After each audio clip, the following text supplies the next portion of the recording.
l'orateur d'un week-end d'église dans une église à Montbéliard. C'est une église de l'Union des églises évangéliques ménonites de France.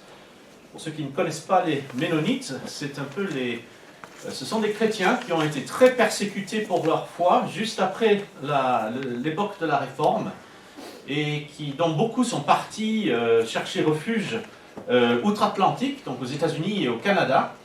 Et parmi les descendants des Ménonites qui ont fui pour leur foi en Amérique du Nord, il y a ce qu'on connaît beaucoup plus communément sous le nom de Amish. Vous avez certainement entendu parler des Amish.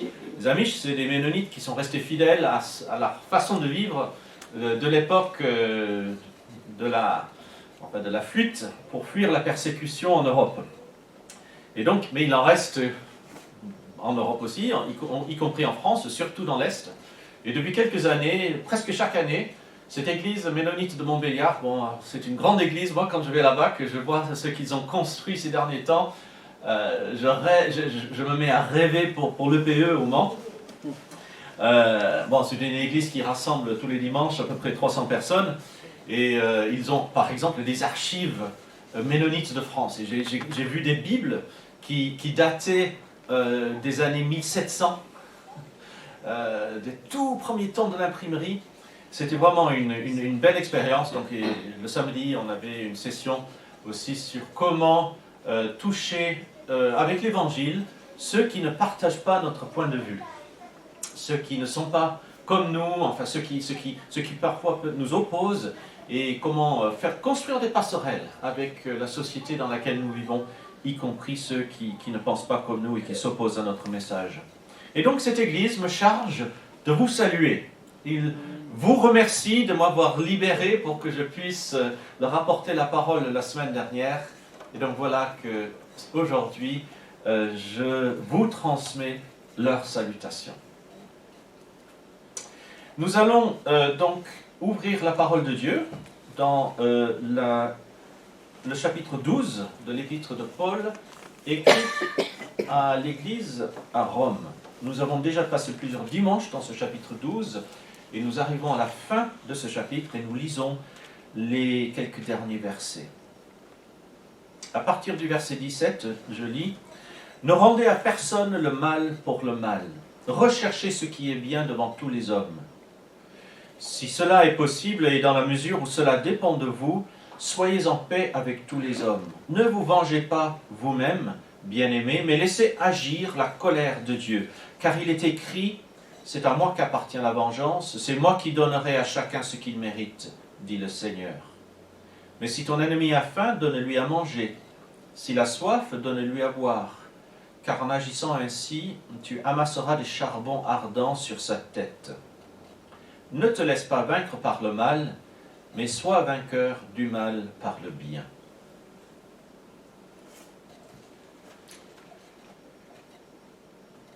Ce texte, nous le comprenons mal si nous ne nous souvenons pas des versets qui ont précédé.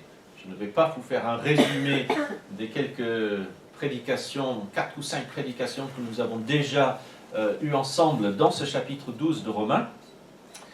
Mais par-dessus tout, il est important de nous souvenir du pourquoi Paul nous demande de faire certaines choses. Vous avez bien lu dans ce texte des exhortations. Faites ceci, ne faites pas cela. Dans la vie chrétienne, il y a souvent des faites ceci, ne faites pas cela. Si nous obéissons à ce genre d'exhortation juste parce que c'est bien et qu'il vaut mieux le faire, ou pire, si nous le faisons parce que nous cherchons à gagner le droit d'accéder au ciel, nous cherchons à mériter notre salut, nous nous trompons. L'apôtre Paul a dit au verset 1 de ce chapitre, et je le répète, tous mes messages sur ce chapitre, je les ai commencés en faisant ce rappel. Au verset 1, Paul nous exhorte par les compassions de Dieu.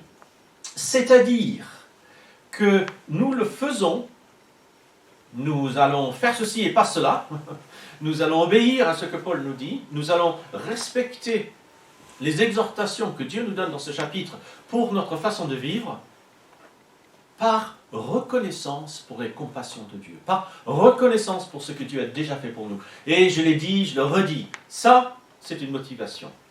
Faire plaisir à quelqu'un qui nous aime, dire merci à quelqu'un qui nous a déjà amené de la bénédiction, ce que Paul appelle les compassions ou les bontés de Dieu.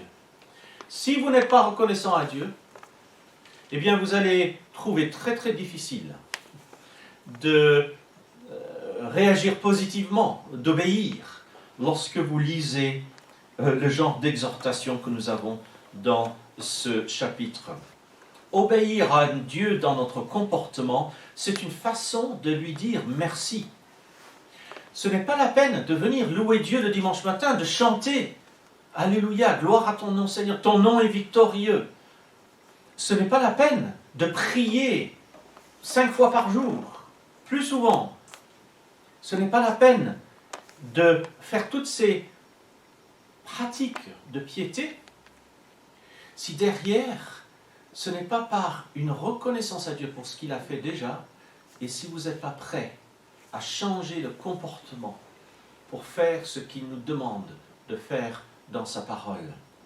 Ce n'est pas la peine de le louer le dimanche matin si nous ne savons pas exprimer notre reconnaissance envers lui par un comportement qui lui fait honneur, en manifestant la grâce et la bienveillance envers ceux qui nous entourent, en témoignant de ce qu'il nous a déjà donné en Jésus-Christ. Chanter les louanges du Seigneur le dimanche matin, être fidèle à Dieu dans la prière en toutes occasions, ces choses sont bonnes, mais sont rendues inefficaces si nous n'avons pas suffisamment de reconnaissance dans notre cœur pour nous comporter d'une manière qui correspond au verset que nous venons de lire. Certains commentateurs décrivent ce passage comme applicable à la différence entre les chrétiens et les non-chrétiens, ceux qui ne le sont pas.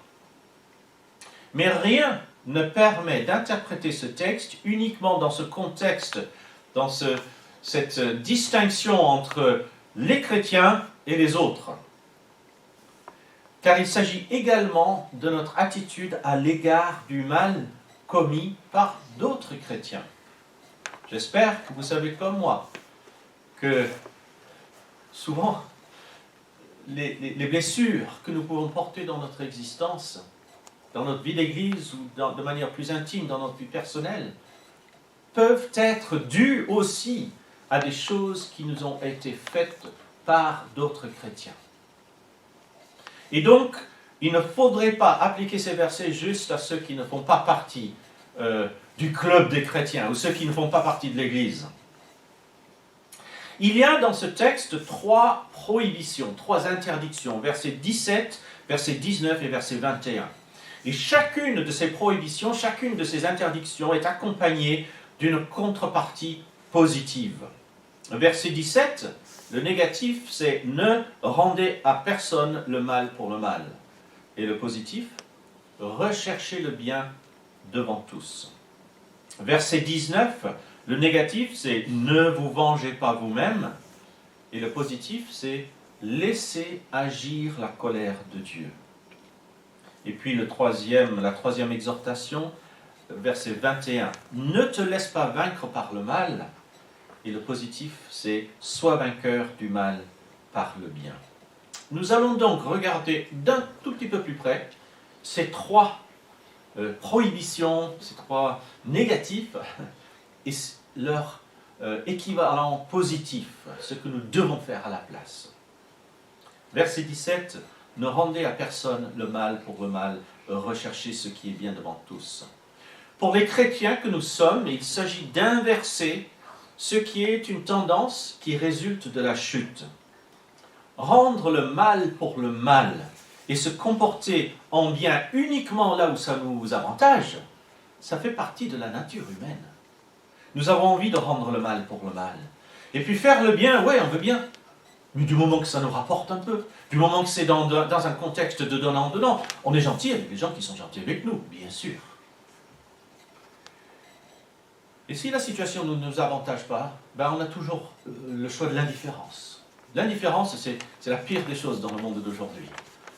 Tellement de mal est commis par indifférence.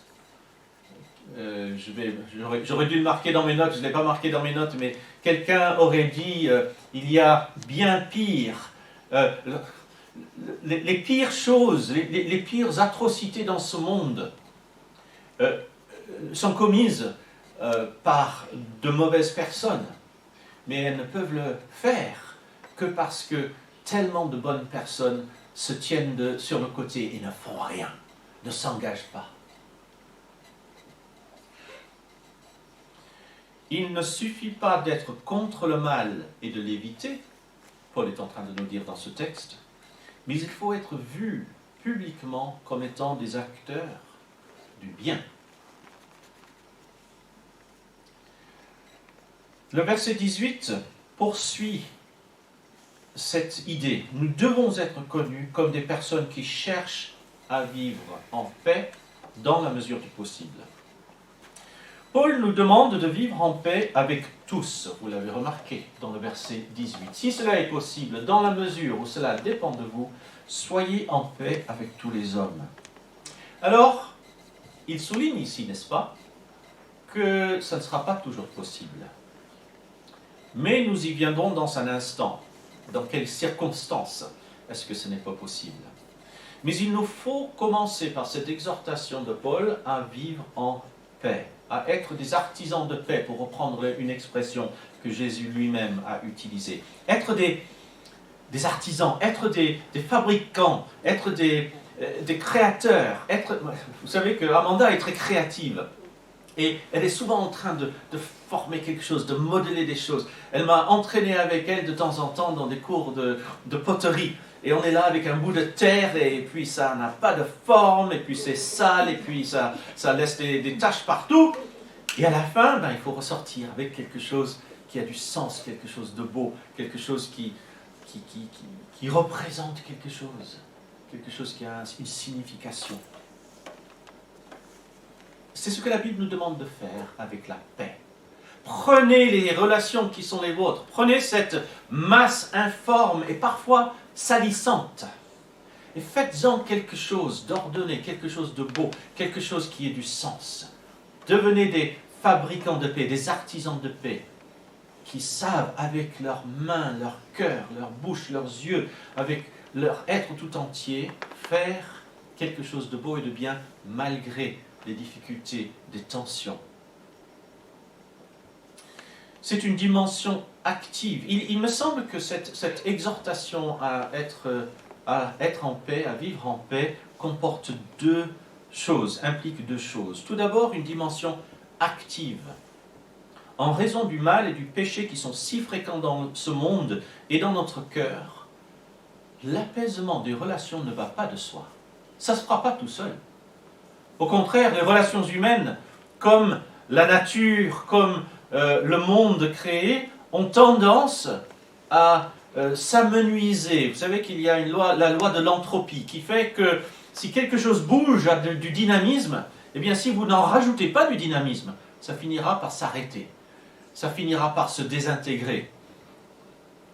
J'étais au mois de septembre dans un autre pays où on a fait une réunion de prière au sommet d'une colline. En fait, c'était en Turquie, certains d'entre vous savent que j'y suis allé. C'était en Turquie, et on est monté sur une colline qui surplombe les ruines d'Éphèse. Et on a fait une réunion de prière en haut de cette colline, dans les ruines d'un fort. Alors ça remonte au IVe siècle, paraît-il, ce fort où nous étions. Des blocs de pierre absolument extraordinaires, énormes. La ville d'Éphèse elle-même, les ruines sont impressionnantes. Des blocs de pierre qui pèsent des tonnes, qui ont été utilisés pour construire. Eh bien, vous savez, vous laissez passer le temps, et ça finit par se casser quand même. Aussi solide, aussi fort que ce soit, avec le temps, ça se désintègre, ça se met en ruine. Et les relations humaines, c'est pareil. Si on ne les construit pas, si on n'est pas volontaire, actif, intentionnel, eh bien, nous ne pourrons pas vivre en paix. La paix se travaille, se construit, nécessite des efforts. Il faut une volonté positive, engagée et intentionnelle pour instaurer la paix dans nos relations. Ensuite, deuxième dimension de cette exhortation à vivre en paix, nous devons rejeter le discours et l'attitude que l'on retrouve souvent chez les chrétiens, qui consiste à créer une opposition entre nous les bons et les autres les méchants. Il y a eux, nous et eux. Une sorte de gouffre qui séparerait les bons, les chrétiens, de tout le reste. Cette attitude est une attitude qui ne peut que nuire à notre évangélisation. Je ne suis pas en train de dire qu'il n'y a pas un après et un avant et un après de la conversion. La Bible est claire qu'il y a des gens qui connaissent Dieu et ceux qui ne le connaissent pas. Mais quand on traduit ça par une sorte d'attitude de eux et nous, eux les mauvais et nous les bons, eh bien ça ne peut que produire des choses négatives. Comme si à l'intérieur de l'Église, tous les chrétiens étaient gentils et qu'à l'extérieur de l'Église, tous ceux qui ne sont pas chrétiens étaient méchants. Nous savons très bien que ce n'est pas comme ça que ça se passe. Ce n'est pas comme ça que la Bible présente les choses, et ce n'est pas non plus comme ça que la réalité du monde se montre à nos yeux. Il nous faut reconnaître que cette vision est réductionniste et ne rend pas compte de la réalité. Mais Paul précise, vivez en paix si c'est possible. Si cela est possible. Il arrive que certaines personnes refusent de vivre en paix avec nous, ou dans certaines situations, imposent des conditions à la paix et la réconciliation qui représentent une compromission morale inacceptable. Et comme moi, vous avez certainement vécu des expériences où, face à vous, vous avez quelqu'un qui dit « Oui, oui, moi je veux la paix, et pour avoir la paix, il faut que tu fasses ça, ça, ça et ça. Ou il faut que tu reconnaisses ça, ça, ça et ça. » Et parfois, on ne peut pas. Parfois, c'est une compromission morale inacceptable que de dire oui, amen, à des conditions que quelqu'un d'autre nous imposerait. La Bible nous prévient que le conflit et le mal peuvent provenir de différentes sources, y compris de l'intérieur des églises. Lorsque nous devrions affirmer notre attachement à ce qui est juste et vrai, il n'y a rien de méritoire à choisir de ne rien faire au nom de l'harmonie qui devrait régner entre les chrétiens. Et Paul enfonce le clou en disant « dans la mesure où cela dépend de vous ». Si nous ne pouvons pas éviter les tensions et le conflit, nous ne devons ni nous décourager, ni nous mettre à nous critiquer mutuellement. Tu aurais dû. Chacun de nous avons une histoire. Paul continue au verset 19 en disant « Ne vous vengez pas vous-même, mais laissez agir la colère de Dieu ». Et là, il cite la suite de ce verset et le verset 20 sont des citations de l'Ancien Testament. Première citation tirée du Deutéronome, « Car il est écrit, c'est à moi qu'appartient la vengeance, c'est moi qui donnerai à chacun ce qu'il mérite, dit le Seigneur. » Et puis une citation du livre des Proverbes, « Si ton ennemi a faim, donne-lui à manger. S'il a soif, donne-lui à boire, car en agissant ainsi, tu amasseras des charbons ardents sur sa tête. » Ces deux versets, avec les citations de l'Ancien Testament, soulèvent quelques questions particulièrement importantes pour la vie des chrétiens. Il s'agit d'une exhortation à un comportement précis sur la base d'un principe précis à propos de Dieu. Je répète, il s'agit d'une exhortation à un comportement précis de notre part, de la part des chrétiens, sur la base d'un principe précis à propos de Dieu. Paul écrit ici que Dieu donnera à chacun ce qu'il mérite. Ce principe précis à propos de Dieu nous libère. Si nous avons la foi de le croire, c'est dur. Ça peut être très difficile d'accepter que Dieu donnera à chacun ce qu'il mérite. Les proverbes, les psaumes, les prophètes de l'Ancien Testament se lamentent à plusieurs reprises. Seigneur, pourquoi laisses-tu le méchant s'épanouir, mener belle vie, alors que le fidèle semble affligé? C'est un thème qui revient plein de fois dans la Bible. Et si c'est dans la Bible, c'est que Dieu n'a pas peur de ce genre de remarques de notre part que nous ne pouvons pas nous empêcher de temps en temps de prononcer ou de penser. Mais si nous sommes vraiment chrétiens, si nous acceptons vraiment que Dieu est Dieu et que sa parole dit la vérité, alors nous pouvons nous reposer dans cette, être libérés, nous reposer avec cette idée que, au final, Dieu fera justice. Il nous faut complètement rejeter cette idée qui est une idée très très fréquente dans les milieux évangéliques, qu'une fois que tout le monde sera au ciel, tout sera beau, tout sera parfait, on chantera des louanges, tout le monde sera content, on sera à jamais dans une sorte de bonheur, une sorte de guimauve, je ne sais pas comment dire ça. Ce n'est pas biblique. La Bible parle de la façon dont, après, nous aurons à rendre compte de ce que nous avons reçu, des avantages, des inconvénients, des difficultés que nous avons vécues. Dieu tiendra compte de ça. Moi, je ne sais pas comment il va faire. Ça va être très très compliqué. Je ne sais pas comment il va faire. Mais Dieu ne tiendra pas pour innocent celui qui ne l'est pas, y compris dans le cadre des chrétiens qui seront sauvés. Moi, je ne sais pas comment il va faire. Ne me demandez pas de résoudre ce problème, mais c'est l'enseignement de la Bible. Et de plus en plus de théologiens de nos jours reconnaissent que nous avons vécu avec cette idée d'une sorte de paradis au ciel où tout le monde il est beau, tout le monde il est gentil, d'une manière un petit peu naïve et superficielle. Paul écrit ici que Dieu donnera à chacun ce qu'il mérite. Ce principe précis à propos de Dieu nous libère si nous avons la foi de le croire. Notre problème dans ce domaine, c'est que nous constatons souvent que les personnes qui nous font du mal semblent échapper à la rétribution. Nous aimerions que justice soit faite et nous sommes frustrés, une frustration terrible lorsque cela n'arrive pas. Ce texte affirme que la rétribution aura effectivement lieu. Dieu nous fera justice. Le comportement auquel Paul nous exhorte dans le verset 20, qui est une citation du livre des Proverbes, est intéressant. Cette histoire de donner à manger à nos adversaires quand ils ont faim et leur donner à boire quand ils ont soif, afin de amasser des charbons ardents, c'est-à-dire des charbons qui rougeoient, qui ne sont pas éteints, qui sont chauds, brûlants, les amasser sur leur tête. Alors, moi j'aime bien cette image parce qu'elle peut déboucher sur deux choses qui ne sont pas contradictoires. D'ailleurs, les théologiens, les commentateurs bibliques proposent différentes interprétations de cette histoire des charbons sur la tête. Il pourrait s'agir d'une référence à une coutume ancienne qui consistait à porter sur la tête un récipient avec des charbons ardents, des charbons vifs, en signe de pénitence et de repentance pour un mal commis. Et donc, selon cette interprétation, Paul serait en train de dire, si tu fais le bien à tes adversaires, eh bien peut-être qu'ils vont se repentir, et ces charbons symbolisent la repentance et le désir de remettre les choses en règle.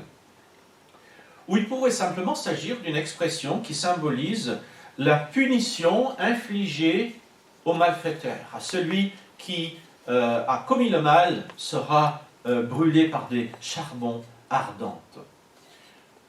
Quoi qu'il en soit, quelle que soit l'interprétation que nous faisons de cette histoire des charbons ardents sur la tête, l'exhortation pour nous est claire. Nous avons quelque chose de concret à faire. Vous l'avez vu, j'espère. Donner à manger et à boire, c'est-à-dire faire du bien lorsque nous en avons l'occasion, y compris à nos adversaires. Les deux issues sont alors possibles. Soit les adversaires se repentent de leur mal, de leur comportement à notre égard, et à ce moment-là, nous pouvons envisager une relation apaisée avec eux. C'est une issue possible. La seconde issue, le même comportement de notre part, leur faire du bien quand nous le pouvons. Si la personne persiste, ou si nos adversaires persistent dans leur attitude malfaisante à notre égard, eh bien, auquel cas, si c'est le cas, notre service pour eux accentuera le fait que nous méritons la bienveillance et que nos adversaires méritent la rétribution divine. Mais dans tous les cas, nous laissons à Dieu le soin de régler la question. tout le Nouveau Testament, dans tout le Nouveau Testament, nous sommes exhortés à imiter notre Seigneur Jésus. Et c'est l'apôtre Pierre qui nous laisse une description du comportement de Jésus à la croix qui correspond parfaitement à ce que Paul est en train de dire ici. Lisons dans 1 Pierre chapitre 2, verset 23. Écoutez-moi bien parce que je ne l'ai pas affiché. Parlons de Jésus. Lui qui insultait ne rendait pas l'insulte, maltraitait ne faisait pas de menaces, mais s'en remettait à celui qui juge justement. 1 Pierre 2, 23. Lui qui insultait ne rendait pas l'insulte, maltraitait ne faisait pas de menaces, mais s'en remettait à celui qui juge justement, c'est-à-dire Dieu le Père. Et puis dans Romains 12, dernière exhortation négative, assortie d'une exhortation positive, verset 21. Ne te laisse pas vaincre par le mal, sois vainqueur du mal par le bien. Ce verset 21 enfonce le clou. Si nous cherchons à nous venger nous-mêmes, cela représente une défaite. Même si nous y parvenons, c'est une défaite. Le mal nous aura vaincus. J'ai une amie arménienne qui est pasteur d'une grande église à Valence. Certains d'entre vous la connaissez peut-être. Elle s'appelle Gemma Taboyan. Elle est intervenue souvent comme oratrice dans des grands rassemblements, surtout des rassemblements de femmes chrétiennes. Gemma, alors plusieurs des arrière-grands-parents de Gemma sont morts dans le génocide des Arméniens par les forces turques à la fin du 19e et au début du 20e siècle. Et j'ai eu le privilège d'interviewer Gemma pour un magazine où son témoignage est paru il y a quelques années. Elle m'a raconté ce que sa grand-mère était une petite fille lorsqu'elle a été séparée de sa sœur. Sa mère est morte dans la fuite devant les troupes, morte comme des millions et des millions d'Arméniens. Et elle s'est retrouvée dans un orphelinat ayant perdu ses parents dans le massacre. Je lui ai demandé dans cette interview qu'est-ce qu'elle ressentait à propos des populations turques aujourd'hui. Et elle m'a répondu quelque chose que je n'ai jamais oublié, que je vous transmets aujourd'hui. À ce propos, elle m'a répondu qu'elle prie pour que le plus grand nombre possible de Turcs se convertissent à Jésus-Christ et reçoivent la vie éternelle. Elle a dit quelque chose comme « La meilleure revanche du peuple arménien sur les populations turques qui ont massacré leurs familles sera de les retrouver devant Dieu au ciel. » Et ça, c'est le genre de revanche que Paul nous exhorte à chercher ici. Une revanche qui fait que, au final, même nos adversaires se retrouveront sauvés par Dieu, pardonnés de leurs péchés, comme nous l'avons été. Parce que nous avons été pardonnés, nous pouvons pardonner. Parce que nous sommes aimés, nous pouvons aimer. C'est ce que Paul cherche à faire ressortir de tout ce chapitre 12 de Romains, où il commence plusieurs chapitres d'exhortation concernant comment vous voulez vivre votre vie chrétienne. C'est dur parfois, mais si vous le pouvez, c'est parce que Dieu vous en a donné les moyens avant. Nous prions. Seigneur notre Dieu, nous te remercions parce que tu nous as donné les moyens d'aimer.